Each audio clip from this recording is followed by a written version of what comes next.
Pag-usapan naman natin ang nalalapit na laban ng Gilas Pilipinas versus Angola.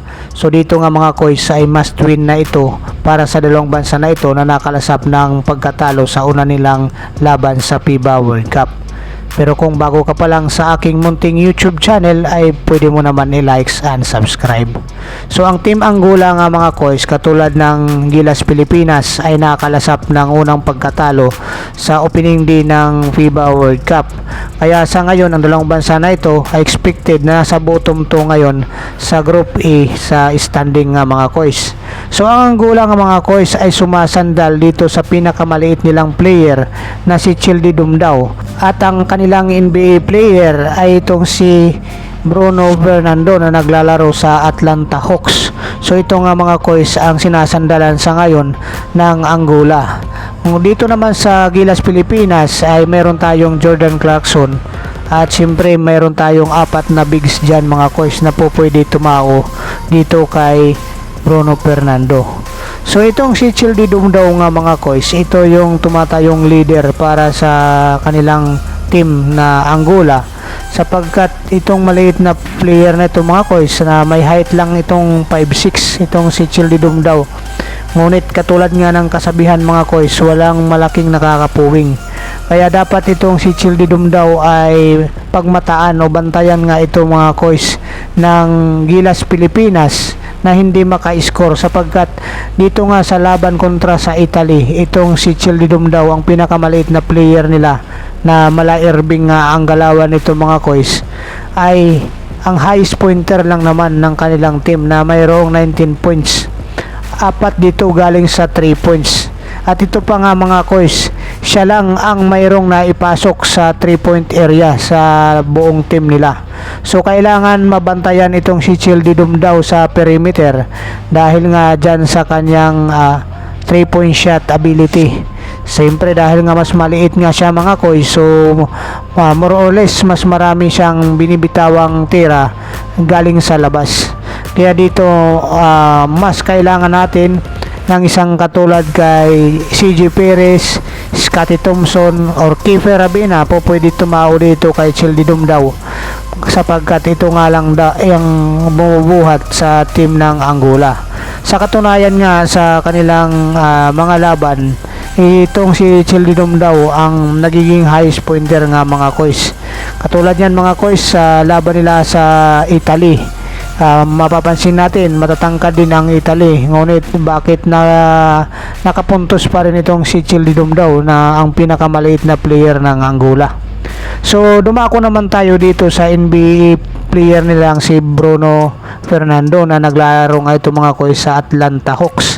So si Bruno Fernando naman mga koys ay nagambag ng 13 points at saka 5 rebounds dyan sa laban nila sa Italy. So sino ba pwede bumantay dito kay Bruno Fernando sa Gilas Pilipinas? So siyempre nandyan si EJ Edo mga koys, nandyan si Kai Soto, nandyan si Abay, at saka nandyan si Japit Aguilar. So yung apat na ito mga koys po pwede mabantayan itong si Bruno Fernando. Subalit mga koys, ang babantayan din natin ang rotation ng player ni Coach Chot Reyes, kasi kung mapapansin natin mga koys nga, kaya nga tayo natalo dito sa Dominican Republic dahil nga sa tingin natin mali ang rotation at paggamit ng mga player ni Coach Chot Reyes. So parang lumalabas na tama nga ang mga balita na mayroon itong favoritism, at lalong lalo nang mayroon itong sama ng loob kay Soto. Kaya nabangko nga itong si Kai Soto. So hindi nga niya maipaliwanag ng maayos bakit niya hindi na pinabalik si Kai Soto. So itong si Childi Dumdao nga mga koys, sabi ko nga ito nga yung leader nga nila dyan sa Angola. Ito ang kailangan natin mabantayan ng ating mga player at ng coaching staff ng Gilas Pilipinas para manalo tayo dito. So katulad ng sinabi ko kanina mga koys, walang malaking nakakapuwing. Kaya kung mayroon tayong Johnny Abarientos dati sa PBA, mayroon naman sila ngayong Childi Dumdao ng Angola. Kaya hindi natin ito pwede baliwalain, itong player na maliit na ito, sapagkat ito nga ang bumubuhat sa kanila sa kanilang mga laban.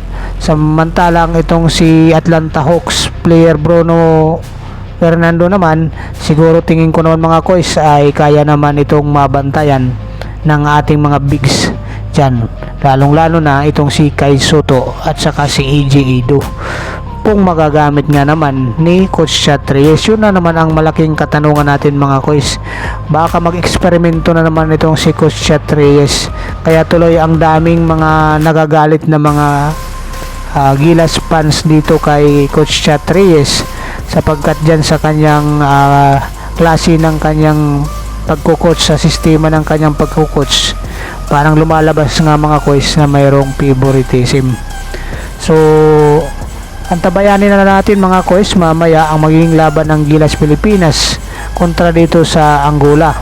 So kung mananalo tayo dito sa Angola nga mga koys, so mayroon pa tayong chance na makausad sa second round sapagkat po pwede natin masilat din itong Italy, kahit nga sinasabi ni Coach Chat Reyes na Italy is Italy.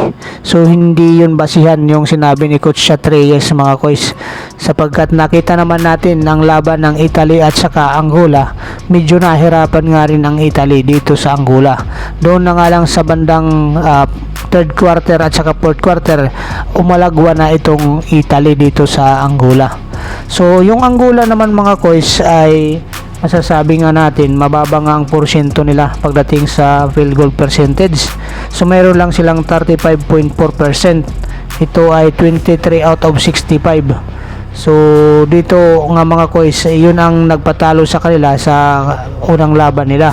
Pagdating naman sa 3-point area mga koys, itong Angola ay mayroon lang 13.3%. So apat dito ang naipasok nila sa 30 na subok nila sa 3-point area. So yung apat na yan mga koys lahat ay galing nga doon sa pinakamaliit na player na si Childi Dumdao.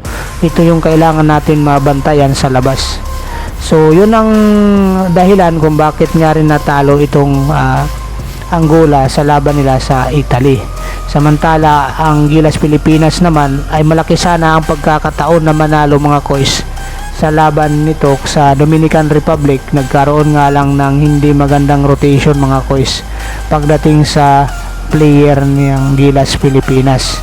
Mayroon mga nabangko mga koys at dito nga ay pagod na nga mga koys yung mga bigs at saka itong si Jordan Clarkson sapagkat hindi nga na itama ang rotation ni Coach Chat Reyes sa mga player ng Gilas Pilipinas.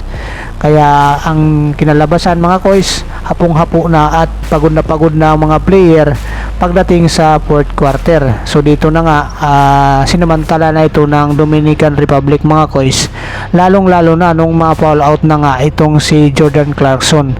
Kaya masasabi nga natin na nagkaroon ng hindi magandang rotation sa tao itong si Coach Chat Reyes.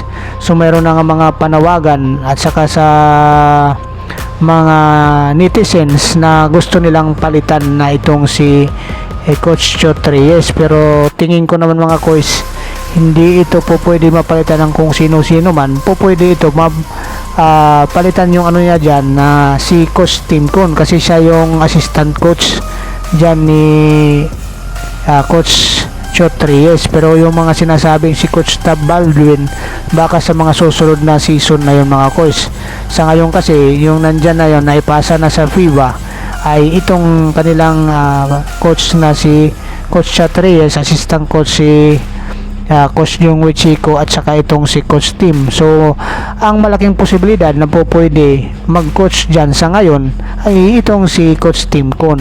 So bakit nga ba hindi si Coach Tim Con ang mag-coach ng Gilas Pilipinas, na alam naman natin na itong si Coach Tim Con ay veterano na ito at marami ng pinagdaanan sa coaching staff. Kumbaga sa abilidad nga lang, lamang na itong si Coach Tim Con dito kay Coach Chat Reyes.